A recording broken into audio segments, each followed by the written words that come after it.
Lucas capítulo 23 e 24. E levantando-se toda a multidão deles, o levaram a Pilatos e começaram a acusá-lo, dizendo: Havemos achado este pervertendo a nossa nação, proibindo dar o tributo a César, dizendo que ele mesmo é Cristo, o Rei. E Pilatos perguntou-lhe, dizendo: Tu és o Rei dos judeus? E ele respondendo, disse-lhe: Tu o dizes. E disse Pilatos aos principais dos sacerdotes e à multidão: Não acho alguma culpa neste homem. Mas eles insistiam cada vez mais, dizendo: Alvoroça o povo ensinando por toda a Judéia, começando desde a Galiléia até aqui. Então Pilatos, ouvindo falar da Galiléia, perguntou se aquele homem era galileu. E sabendo que era da jurisdição de Herodes, remeteu a Herodes, que também naqueles dias estava em Jerusalém. E Herodes, quando viu a Jesus, alegrou-se muito, porque havia muito que desejava vê-lo, por ter ouvido dele muitas coisas, e esperava que lhe veria fazer algum sinal. Interrogavam com muitas palavras, mas ele nada lhe respondia. E estavam os principais dos sacerdotes e os escribas acusando com grande veemência. E Herodes, com os seus soldados, desprezou-o e, escarnecendo dele, vestiu-o de uma roupa resplandecente e tornou a enviá-los a Pilatos. E no mesmo dia, Pilatos e Herodes entre si se fizeram amigos, pois dantes andavam em inimizades um com o outro. E convocando Pilatos, os principais dos sacerdotes e os magistrados, e o povo, disse-lhes: Haveis-me apresentado este homem como pervertedor do povo, e eis que, examinando-o na vossa presença, nenhuma culpa das de que os acusei acho neste homem, nem mesmo Herodes, porque a ele vos remeti, e eis que não tenho feito coisa alguma digna de morte. Castigá-lo-ei, pois, e soltá-lo-ei. E era-lhe necessário soltar-lhe um detento por ocasião da festa. Mas toda a multidão clamou a uma, dizendo: Fora daqui com este, e solta-nos Barrabás.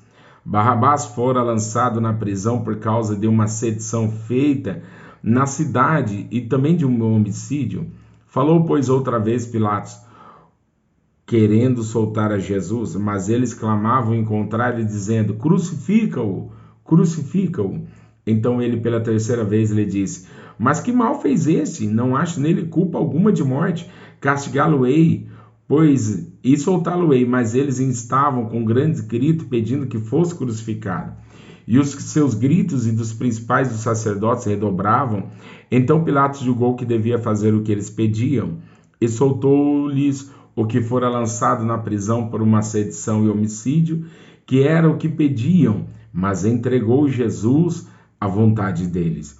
E quando o iam levando, tomaram um certo Simão Cirineu, que vinha do campo, e puseram-lhe a cruz às costas, para que o levasse após Jesus. E seguia uma grande multidão de povo e de mulheres, as quais batiam nos peitos e o lamentavam, porém Jesus, voltando-se para elas, disse: Filhas de Jerusalém, não choreis por mim, chorai antes por vós mesmas e por vossos filhos, porque eis que hão de vir dias em que dirão: Bem-aventuradas as estéreis, e os ventres que não geraram, e os peitos que não amamentaram.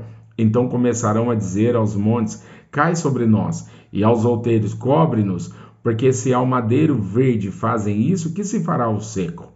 E também conduziram outros dois, que eram malfeitores, para com eles serem mortos.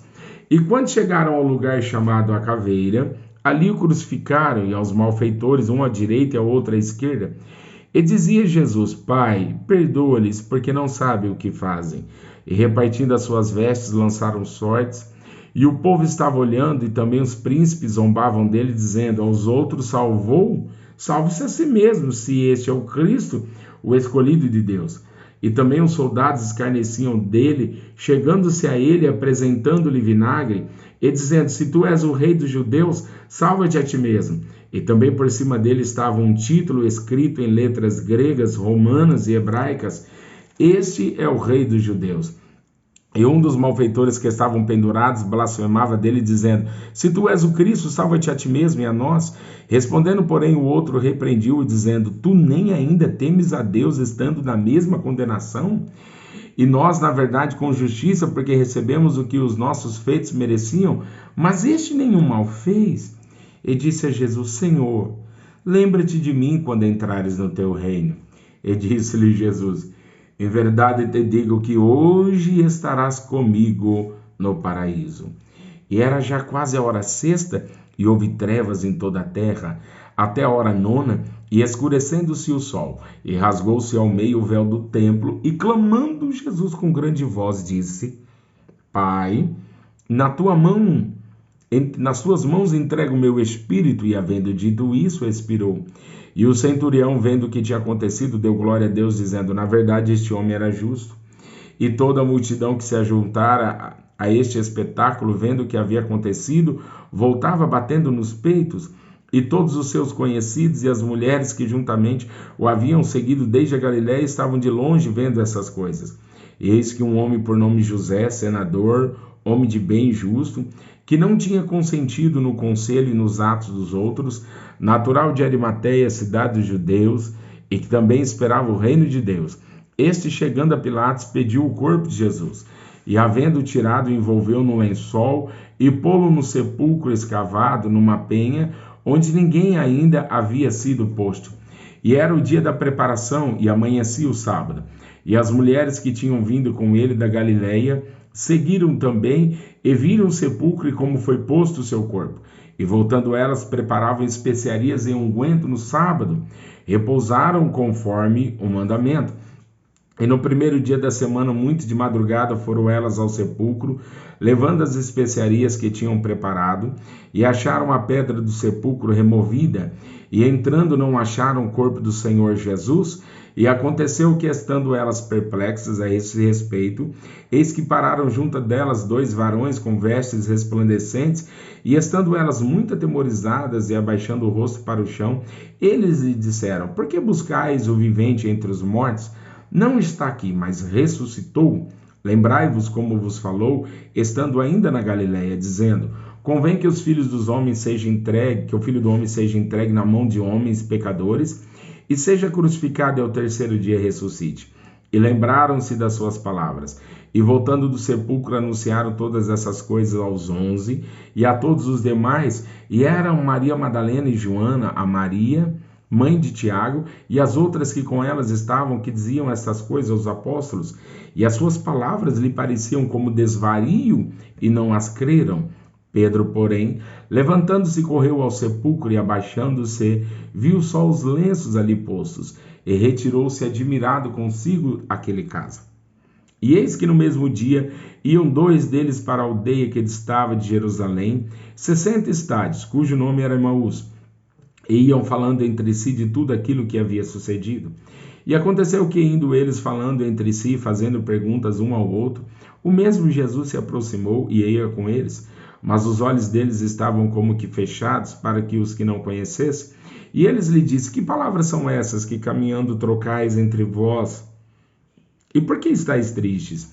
E respondendo um cujo nome era Cleopas, disse-lhes: és tu só peregrino em Jerusalém, e não sabe as coisas que nela têm sucedido nestes dias? E eles lhe perguntou: quais? E eles lhe disseram: as que dizem respeito a Jesus o Nazareno, que foi um profeta poderoso em obras e palavras, diante de Deus e diante de todo o povo. E como os principais dos sacerdotes, nossos príncipes, o entregaram à condenação de morte e crucificaram. E nós esperávamos que fosse ele que o remisse em Israel. Mas agora, com tudo isso, é já hoje o terceiro dia desde que essas coisas aconteceram. É verdade que também algumas mulheres dentre nós nos maravilharam, as quais de madrugada foram ao sepulcro, e não achando o seu corpo, voltaram dizendo que também tinham visto uma visão de anjos, que dizem que ele vive. E alguns dos que estavam conosco foram ao sepulcro e acharam ser assim como as mulheres haviam dito, porém não viram. E ele lhes disse: ó nécios e tardos de coração para crer tudo o que os profetas disseram. Porventura não convinha que Cristo padecesse essas coisas e entrasse na sua glória? E começando por Moisés e por todos os profetas, explicava-lhes o que dele se achava em todas as Escrituras. E chegaram à aldeia para onde ia, e eles fez com que ia para mais longe. E eles os constrangeram, dizendo: fica conosco, porque já é tarde e já declinou o dia. E entrou para ficar com eles. E aconteceu que, estando com eles à mesa, tomando o pão, o abençoou, o partiu e lhe deu. Abriram-se-lhes então os olhos e o conheceram. E ele desapareceu-lhes. e disseram um para o outro: porventura não ardia em nós o nosso coração, quando pelo caminho nos falava, e quando nos abria as Escrituras? E na mesma hora, levantando-se, voltaram para Jerusalém, e acharam congregados 11, e os que estavam com eles, os quais diziam: ressuscitou, verdadeiramente o Senhor e já apareceu a Simão. E eles lhe contaram o que lhes aconteceram no caminho, e como os dele foi conhecido no partir do pão. E falando eles dessas coisas, o mesmo Jesus se apresentou no meio deles e disse-lhes: paz seja convosco. E eles, espantados e atemorizados, pensavam que via algum espírito, e eles lhe disse: por que estáis perturbados? E por que sobem tais pensamentos ao vosso coração? Vedes as minhas mãos e os meus pés, que sou eu mesmo. Tocai-me e vede, pois um espírito não tem carne nem ossos, como vedes que eu tenho. E dizendo isso, mostrou-lhe as mãos e os pés. E não crendo eles ainda por causa da alegria, e estando maravilhados, disse-lhes: tendes alguma coisa que comer? Então eles apresentaram-lhe parte de um peixe assado e um favo de mel, o que ele tomou e comeu diante deles. E disse-lhes: são estas palavras que vos disse, ainda estando convosco. Convia que se cumprisse tudo que de mim estava escrito na lei de Moisés, e nos profetas e nos salmos. Então abriu-lhes o entendimento, para compreenderem as Escrituras, e disse-lhes: assim está escrito. E assim convinha que Cristo padecesse ao terceiro dia, ressuscitasse dos mortos, e em seu nome se pregasse o arrependimento e a remissão dos pecados em todas as nações, começando por Jerusalém. E dessas coisas sois vós testemunhas, e eis que sobre vós envia a promessa de meu Pai. Ficai, porém, na cidade de Jerusalém, até que do alto sejais revestidos de poder. E levou-os fora até Betânia, e levantando as mãos, abençoou. E aconteceu que, abençoando-os, ele se apartou deles e foi elevado ao céu. E adorando eles, tornaram com grande júbilo para Jerusalém, e estavam sempre no templo, louvando e bendizendo a Deus. Amém.